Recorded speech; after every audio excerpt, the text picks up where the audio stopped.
Ako ngayon ng kare-kare ng mga taga Manila. So first, sa mainit na kawali, nilagay ko lang yung baboy na walang mantika. Hinayaan ko lang siya magmantika. And kapag naging crispy na siya and sobrang labas na lahat ng mantika niya, na-remove ko na siya sa pan. Then next, sasatuloy ko lang lahat ng vegetables and started with pechay. Then kapag luto na siya, i-remove na siya ulit.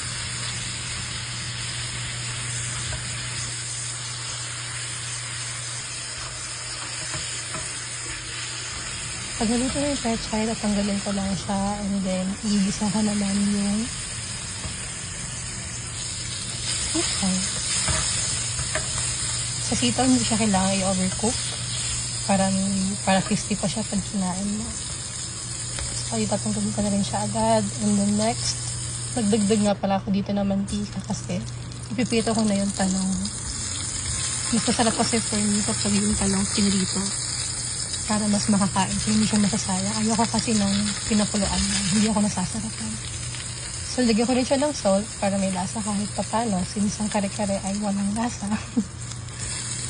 And crispy na siya, nilibog ko rin siya sa pan.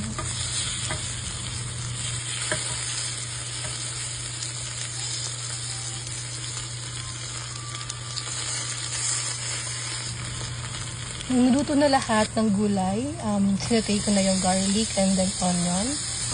Nung naluto na yung garlic and onion, lumabas na yung aroma niya o yung amoy niya, nilagay ko na ulit yung baboy na ginano ko kanina. And then, hindi ko pala napakita sa video na nagisa ako ng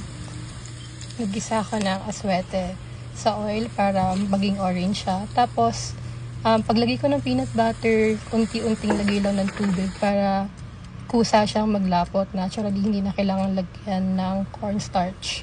So, pakuluin lang natin siya ng pakuluin hanggang sa lumambot yung baboy.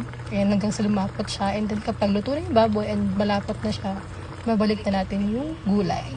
Hindi na siya kailangan lagyan ng pampalasa, guys. Kasi kare-kare wala talagang lasa. So, ayun, tapos na ating kare-kare pang Manila. Ay, sorry na mapapangasawa ko. Masarap na ako magluto. Charis.